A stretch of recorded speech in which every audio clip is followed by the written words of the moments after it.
तो जिन्होंने मेरी ये वाली वीडियो देखी है उनको पता है कि मैं इस मूवी का रिव्यू इतनी लेट क्यों कर रहा हूँ। खैर फाइनली अचानक से लखनऊ में सिर्फ एक जगह जेलर हिंदी में रिलीज हो गई। और एक जो बड़ी मजेदार चीज मैंने नोटिस करी वो ये थी कि जेलर का हिंदी रिलीज की बुकिंग बुक माई शो के व्यू मोर सेक्शन में सबसे नीचे जाके थी। मतलब कोई भी अनाउंसमेंट नहीं हुई कि भाई हिंदी में रिलीज हो गई है या बुक माई शो में इसको प्रमोट किया या फिर उनके मेन पेज पे कहीं पर भी ये थी। बट इसके बावजूद जिस थिएटर में मैं गया वो थिएटर हाउसफुल था, जिससे ये चीज साबित होती है कि लोग बुक माई शो पे इसके हिंदी रिलीज को बार बार चेक कर रहे थे। People wanted to watch this movie. And ये फर्दर मेरी पिछली वीडियो के पॉइंट को एक्सप्लेन करता है कि जेलर को हिंदी में स्क्रीन्स ना देना एक बहुत ही भद्दा टैक्टिक था ताकि गदर 2 जैसी मूवी को चलाया जा सके, क्योंकि अगर जेलर गदर 2 के साथ रिलीज होती तो गदर 2 का पत्ता पक्का साफ था। और ये मैं इसलिए नहीं कह रहा कि यार रजनी सर की स्टार पावर है एक्सेट्रा एक्सेट्रा, बल्कि Jailer in terms of content is a much better movie than Gadar 2। और ये बात मैंने इस मूवी को देखने से पहले भी कही थी और अब मूवी देखने के बाद भी सेम चीज कह रहा हूँ।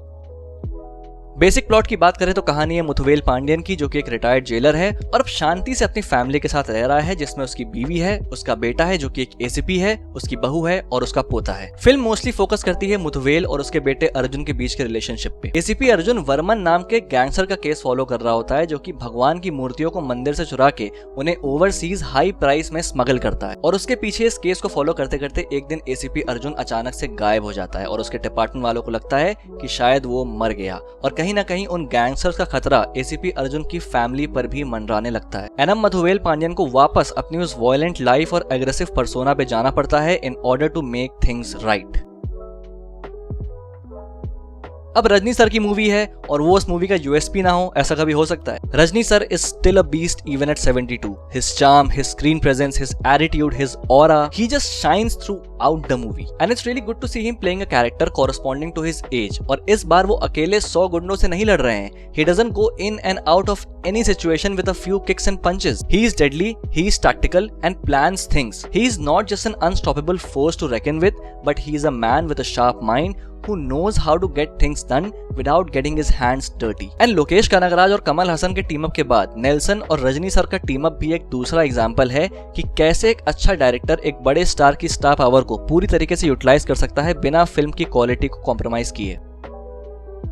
नेल्सन दिलीप कुमार, जिनकी पहली पैन इंडिया मूवी थी beast, which in itself was a blunder. और कहीं ना कहीं सिर्फ उनके नए व्यूवर्स ही नहीं बल्कि जो कोर तमिल ऑडियंस थी उनके अंदर भी एक परसेप्शन बन गया इस फिल्म के बाद से कि that Nelson is not a good film maker. And beast के बुरा होने का सबसे बड़ा रीजन था कि कहीं ना कहीं नेल्सन का जो सिग्नेचर स्टाइल है फिल्म मेकिंग का वो बीस्ट मूवी से मिसिंग था। नेल्सन की फिल्म्स में एक्शन के साथ साथ एक बड़ी ही सटल डार्क ह्यूमर का टच भी होता है। यूजुअली उनके कैरेक्टर्स स्टोइक, मिस्टीरियस या फिर अंडरडॉग होते हैं, जो कि सर्कमस्टेंसेस के चलते अपनी उस साइड को डिस्कवर करते हैं जिसके बारे में उन्हें खुद भी पता नहीं होता। एंड कहीं ना कहीं ही takes a lot of inspiration from Breaking Bad because he is a fan of the series himself. और बीस्ट मूवी में उनकी इस फिल्म मेकिंग स्टाइल का जरा सा भी हिस्सा नहीं था because somewhere he had to compromise with his style in order to cater to the star image of Thalapathy Vijay. But Beast से पहले जो इनकी मूवीज हैं जैसे कि कोलामाओ कोकिला या फिर डॉक्टर, जहां नेल्सन को अपना क्रिएटिव फ्रीडम मिला है, वहां he has proved that he is a competent film maker. And jailer movie में उनकी ये सिग्नेचर स्टाइल पूरी तरीके से वापस आती हुई नजर आती है, जहां बहुत ही स्किलफुली उन्होंने अपने क्रिएटिव फ्रीडम को यूज करके सुपरस्टार रजनीकांत को उसी सांचे में ढाला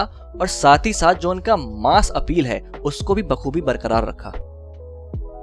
Anirudh Ravichander, the man who never misses with his music, he clearly has an understanding कि एक सीन को किस तरीके से एलिवेट कर सकते हैं। एंड सीरियसली अगर किसी फिल्म में अनिरुद्ध का म्यूजिक है तो वो फिल्म डेफिनेटली थिएटर के लिए ही टेलर मेड है। जेलर के सॉन्ग से लेके बीजीएम तक सब कुछ दमदार है, स्पेशली हुकुम सॉन्ग, जो कि जब जब आता है पूरा थिएटर हिल जाता है और रजनी सर के ऑरा को 100 गुना एलिवेट कर देता है। एंड फिल्म का बीजीएम इतना ज्यादा स्ट्रॉन्ग है कहीं ना कहीं जब फिल्म को थिएटर से देख के बाहर निकलते हो तो उसके बाद भी काफी समय तक वो फिल्म तुम्हारे दिमाग में घूमती रहती है। इवन अगर रजनी सर एक्शन में नहीं है, सिर्फ वॉक कर रहे हैं, तो अनिरुद्ध का बीजीएम उस वॉक को भी 100 गुना बैडास बना देता है। I mean I can watch Rajni sir walking with Hukum in the background all day.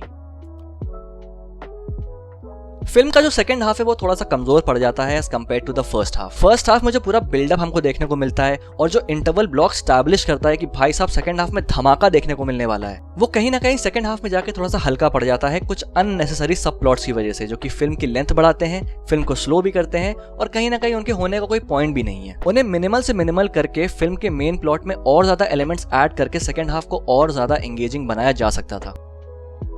Jailer is a treat for Thalaivar fans and a perfect comeback for superstar himself, जहां फैंस को उनके usual style से कुछ हट के देखने को मिलता है। And this film proves that why Rajni sir is the biggest superstar, जो 72 की एज में भी थिएटर्स में क्राउड को खींचने की कैपेबिलिटी रखते हैं। तो फिलहाल आज की वीडियो के लिए सिर्फ और सिर्फ इतना ही। बाकी अगर तुमने अभी मूवी देख ली है तो कमेंट बॉक्स में लिख के बताओ कि तुम्हारे इस मूवी को लेके क्या थॉट्स हैं। और हाँ, वीडियो को लाइक कर देना और चैनल को सब्सक्राइब करना मत भूलना। अगर पहली बार यहाँ पे आए हो, मुझे फेसबुक और इंस्टाग्राम पे फॉलो कर लेना और मेरी बाकी वीडियोस को भी चेकआउट करना मत भूलना। Till then, this is a pop culture nut signing off. We'll see you guys in the next video.